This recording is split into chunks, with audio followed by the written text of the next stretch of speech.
Hey friends, this is Waylon Lewis, and we have a new guest, as always, Alexandria Crow. She goes way back in the yoga world, great yoga teacher, um, self-proclaimed something like snarky, troublemaker yoga teacher. I can't really remember her phrasing, but our kind of human being, discernment, humor, questioning, integrity. Alexandria, I was just saying we were DMing right before this. I was saying I'm like kind of surprised looking at your posts as I do on occasion over the years, that we haven't connected more over the years. I love what you're putting out there. Yeah, thanks. Yeah, like I said, I love a good collab, but I'm in this like weird little isolated bubble that it's up Yeah. sometimes. I run across, Okay. What's that? I don't run across the big groups as much as I used to. Yeah. Well, I mean, Instagram is a big group. Yeah,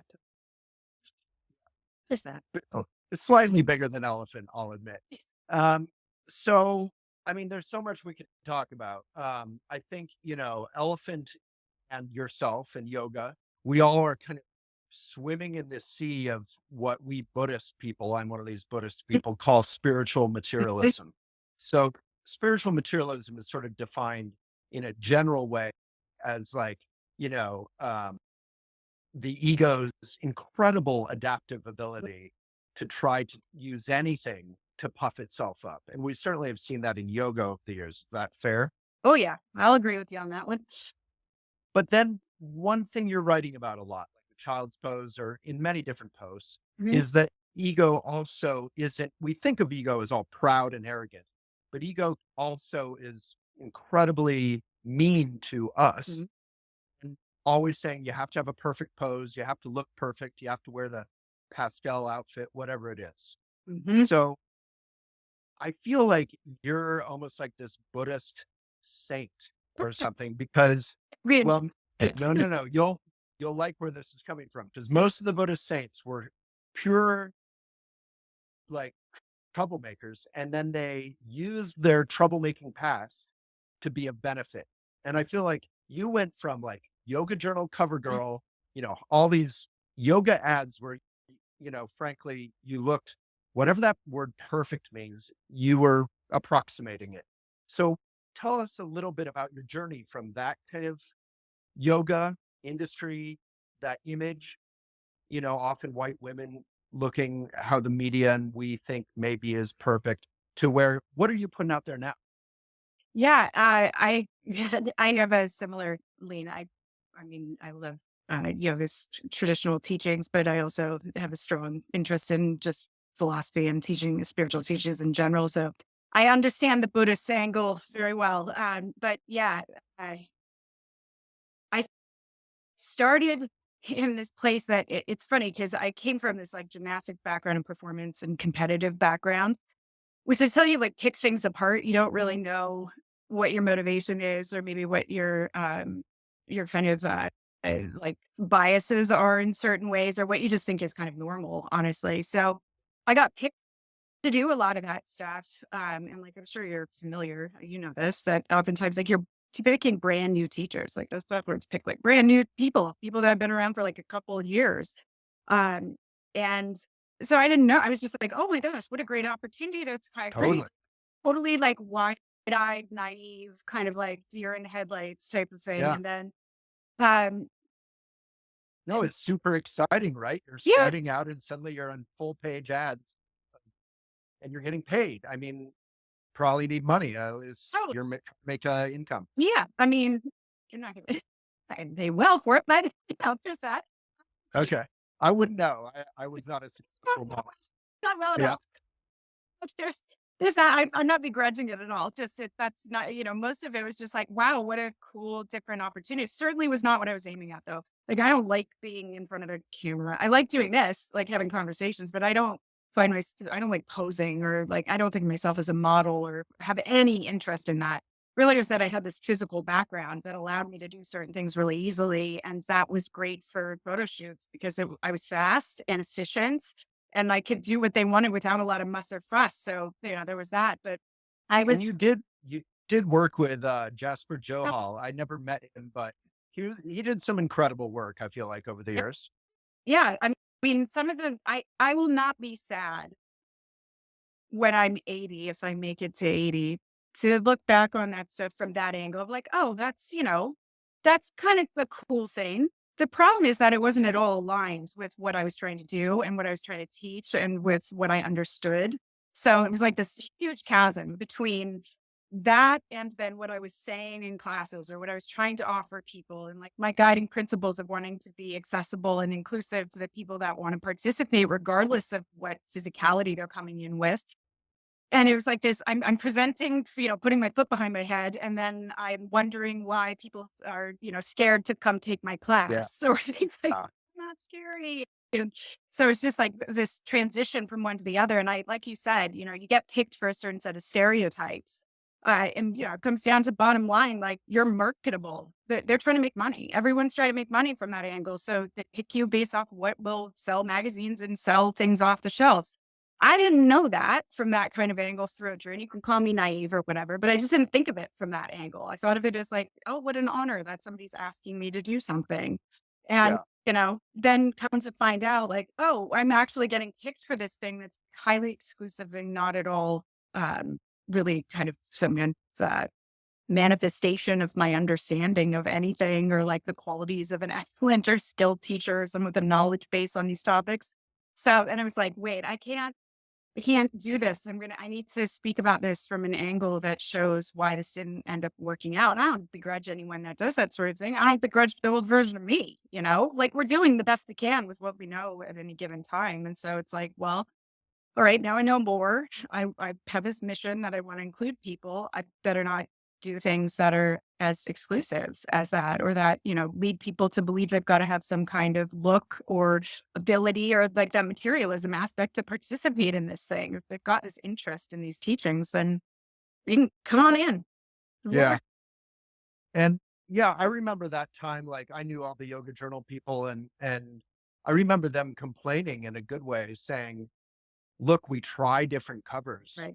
like with different yoga teachers. It's kind of like at their conferences who may not be white, who may not be sort of the conventional model looking at all, who may be male. And I remember them saying those covers, no one buys them. So I think often in this conversation, we love to blame media or we love to blame beauty or whatever perfection is, but we also have to take some responsibility and say, and I think, there has been a sea change that now we expect and want to see diversity in background, in ethnicity, in body type, you know. Yeah.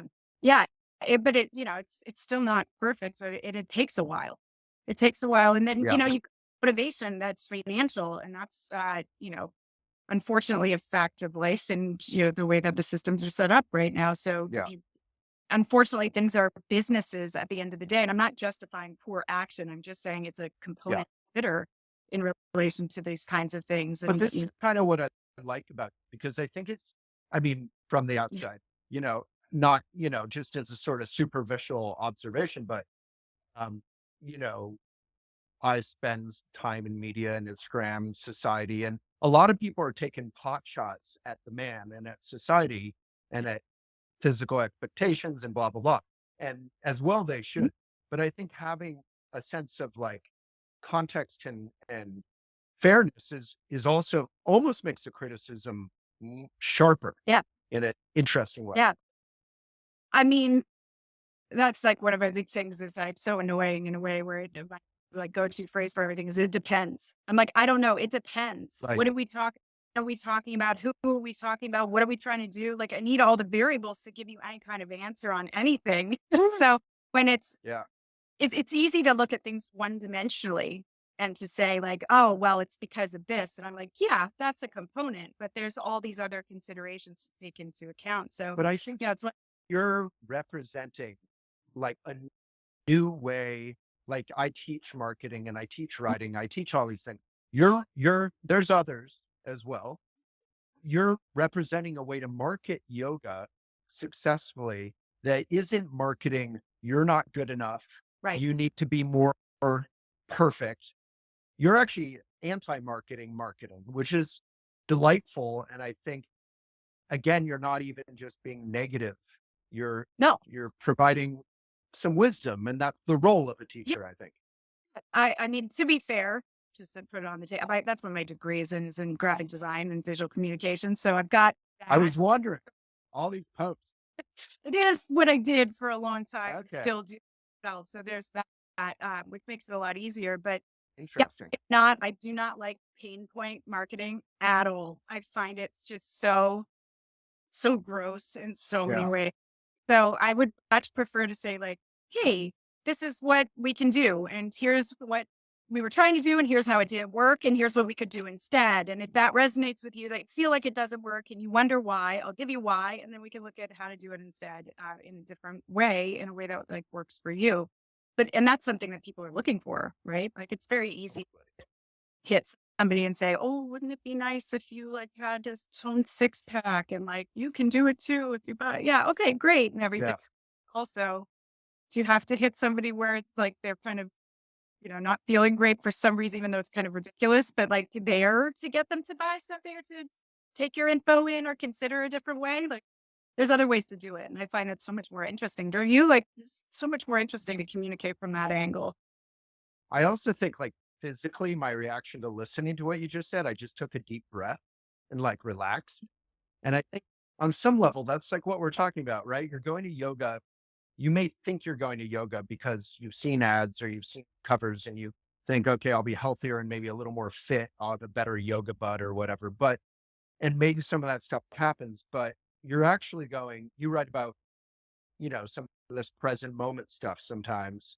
So what is in your for your own practice, forget the marketing, forget your students, just when you're doing yoga in your living room or whatever, what is the point of yoga for you? Well, the point well, first of all, let me go back to like I probably won't be doing it necessarily in my living room. But it doesn't look like much. Looks like laying there in meditation, and I do a lot of scriptural study, like a lot of textual study, and that sort of thing, because that's where my interest is in an application. But um, the point to me, well, if I was to like define it in I have a bunch of different ways to kind of do But this, but let's just just for you, yeah, in a personal way. in a personal way, there is who you think you are, who you think you have to be, what you think you have to do, the overwhelm of all of that. Um, and the parts of it that fit just fine, they fit just fine. And you don't become terribly bothered by them. But there's these parts of what we have in terms of expectations or in terms of like demands on us in one way or the other, things we've been told we need to do or to change that just don't fit and they don't square up. Um, and so we spend this all this time kind of like trying to jam ourselves into those expectations. And to me, what yoga has helped me understand is that that's superimposed from the outside. And those things aren't inherently true about me. I don't have to believe them. I don't have to believe everything my mind says. Not everything it says is true. Not everything it says is valid. Not everything it says is a demand. It's creative for its own purposes. And I can move from having to fit myself into those expectations to acceptance of self in total in this like small s human form and to allow that unique, Mm. that unique perspective. I'm the only one that has it. You're the only one that has yours. Nobody else gets to see through our eyes. So it would probably behoove all of us to really engage with that from a true perspective and say, okay, this is who I am in my totality. Now I'm going to engage with the world from that angle instead of trying to fix myself or change myself to meet these expectations that don't really square up with me. And everybody's different how that works, but I no longer, that's why I get to be like the kind of contrarian in some way, or, people would interpret it as the rebel or so. No, I'm just being me. I don't really have capacity to do something like, fit in, conform, do the thing Mm. that I'm doing. But I tried for a long time. I did all the right things, checked all the right boxes, and it didn't feel good. It felt miserable. I was really unhappy. And it was stripping that away. And a true acceptance of self and true acceptance of other comes from that. And true acceptance of the circumstances at hand. Like, hey, this is what it's like. Look, let me look at things clearly without adding all of this kind of flair to it or expectation to it or morphing it. Let me like really be honest about what I see and who I am and who others are. That's what it comes down to. And obviously it's gradual and sudden, the process of waking up. But how did you, waking up is how we talk about it in Buddhism. But how did you kind of go from one to the other? We're trying to fit in, trying to measure up to, Yeah. you know what, I'm going to be me. Yeah. Uh, some of it's my personality, I won't lie. Like some of it that's just time built. I'm kind of, an asshole like You that. didn't have a Like I choice. didn't really have a choice. But the other part was just getting to this place of it was really like one of those almost, for lack of a better way of putting it, like rock bottom places of like, I can't do this anymore. I got to make a change. And I just walked Mm. forward and just started um, getting rid of the things that didn't work and really inspecting how I kept ending up in those same places with those same circumstances over and over and over again. And I won't lie, like therapy is great. And, there's all these other things that help Yeah. for sure. And it was progressive, like you say, like certain things that were so awful. I'm sure you've had this experience too. Like they seemed like the most awful thing on their face, but they moved me so fast. And then there's other times where it's like, little bits of things. Bit by bit, you kind of realize certain things and you see commonality between patterns and you're like, oh, there it is again. I could change that. But yeah, sometimes it's really slow. Sometimes it has been really fast. Um, but a lot of it has been like really uncomfortable stuff that's had the most profound effects, but not physically uncomfortable, not like terrible Yeah. time, more like this situation sucks. I don't know what's on the other side of it, but I'm gonna leap because I can't do this anymore. Mm. I love this. Um, so delighted. Thank you for coming on. I'm not saying goodbye. I'm just saying thank No you. problem. So, yeah, in the Buddhist tradition, and I've written about it, know of it, there's a thing called losing heart. Mhm. You can call it whatever you want, but it's that is when we get, our egos are incredibly resourceful and intelligent and kind of unstoppable, and, and yet there are times in our lives, sometimes with a romantic relationship, sometimes with our, as you said, our kind of habitual patterns where we just hit a wall, nothing's working. And we're like, life sucks. This is awful. I suck. And we often like take the exact wrong conclusion from those moments, which is like everything's awful when really the ego has temporarily completely Mhm. relaxed and given up. Yeah. So, I've been I go down rabbit holes of things and, like, become overly obsessed with certain topics, so I had some people that are probably listening, that work with me if they're like, "Oh god, she's gonna talk about it again. Here we go." Think on this kind of, like, reduction and increase in entropy, so all available options and the increase in options versus the reduction in options, and when entropy increases, that's when when chaos is about to happen, when you're on the border between your ability to cope and not quite having the skills to go forward. So when there's more options, more available, like when everything kind of hits the wall and all options are on the table, it's very uncomfortable. And it's one thing we like our emotional system doesn't like it. We want to go the other direction. We want to go back into habitual and all that. But that's the place where, in habitual, your options are the patterns you've already done. That edge of entropy where all options become available is the place of surrender and the place of like true change. But it's terrifying because you have no tools yet to cope with what you're about to do and you have no roadmap to follow yet. But yeah, it's like in yoga tradition, there's surrender, right? This Yeah. is this something bigger. This is the surrender to like, I don't know right now, but I'm gonna take a step. Yeah. And I took the road less traveled by, and that has made all the difference. Yeah. Like you can take the one most traveled, but only if it suits you. But I mean, the point there is not like conventional versus unconventional. The point there is like you've tried, Oh yeah. Well, y- yeah. You try you're you're tricked, it. and finally you're sick of being mean to yourself. You're sick of being mean to others, maybe, and you just give up and you surrender, like Yeah. you said. It's like you can try to fit the square peg in the round hole as many times as Right. you want, but at a certain point, you've got to go, it's not going to fit. What am I going to do instead at this point? Right.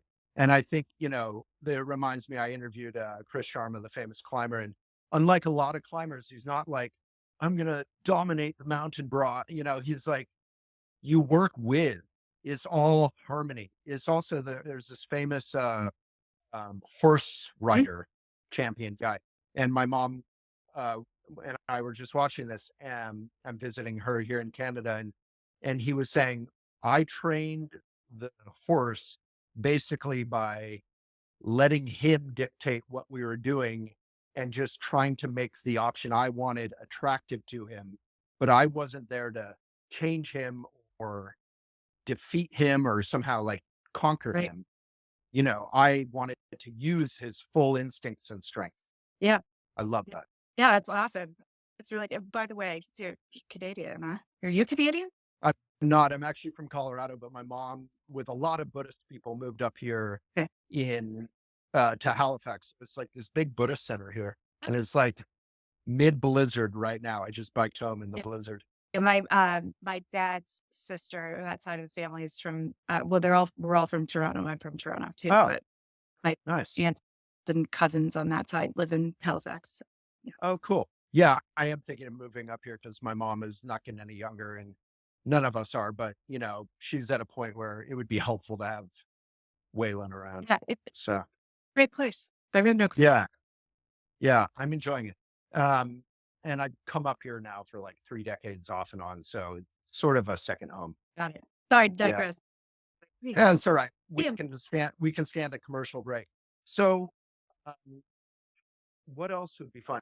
I really appreciate that. So the losing heart, and you said there's no roadmap. I would say I totally agree because when you're in that experience, there's no roadmap.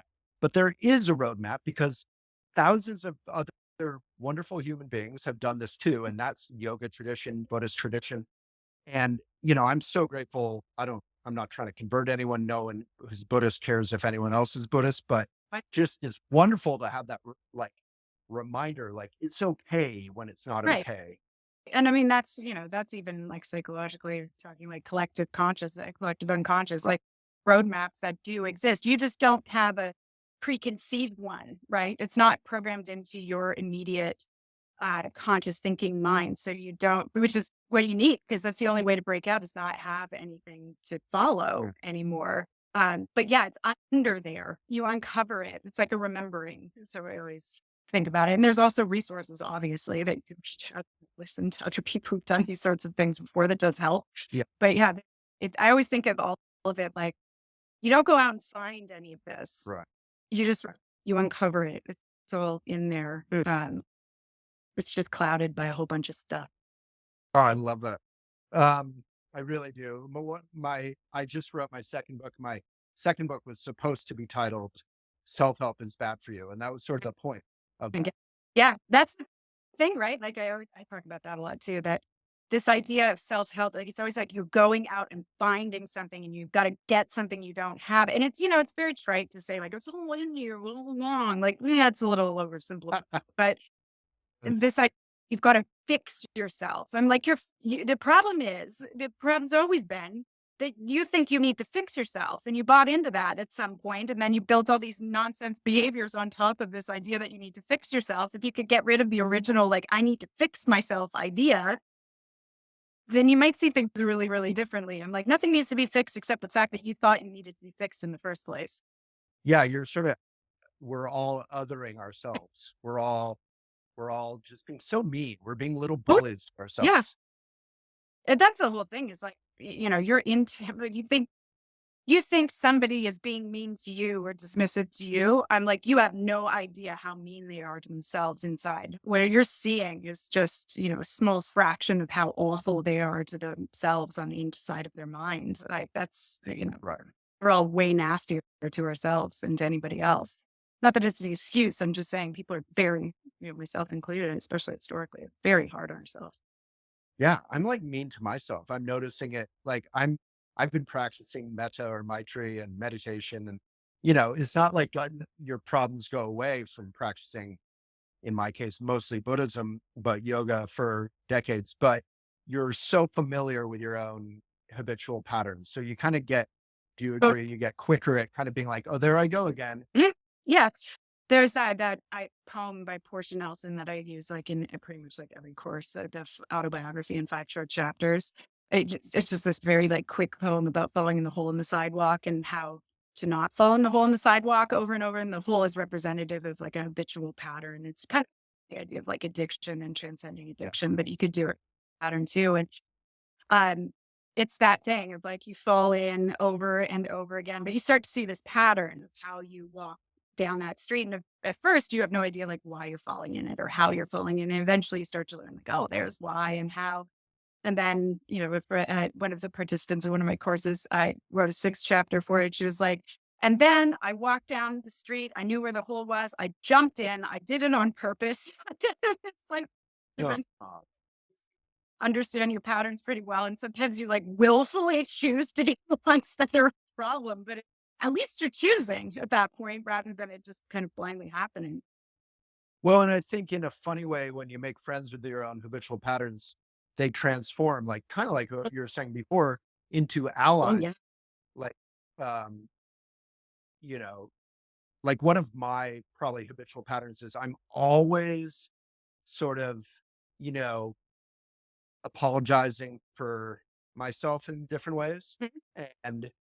And I don't really mind in my old age. I'm just sort of like, "Oh, you're just trying to make people feel comfortable and, you know, and that's nice, but I still have to be aware that I'm, like, kind of putting myself down a lot." Right. Cause there's a really big difference between apologizing for yourself because you feel like you're not able to be your whole self, or like you need to accommodate so much that you mush yourself down to be smaller to make everybody else's needs are way more important and there's no equality in how that experience goes. That's really different than when you kind of see that pattern and master it, and then it becomes that you're actually, quite congenial and generous, and you can have that give and take, and you're an accommodating, particularly like more agreeable, we're saying personality, like just agreeable person who's like a little bit more polite and accommodating and doesn't mind doing that for people. And you're not having to put yourself second. You're just actually using your advantage in the way that you're talking about. That's really different. So like any pattern was like they all become, your superpower in a kind of way.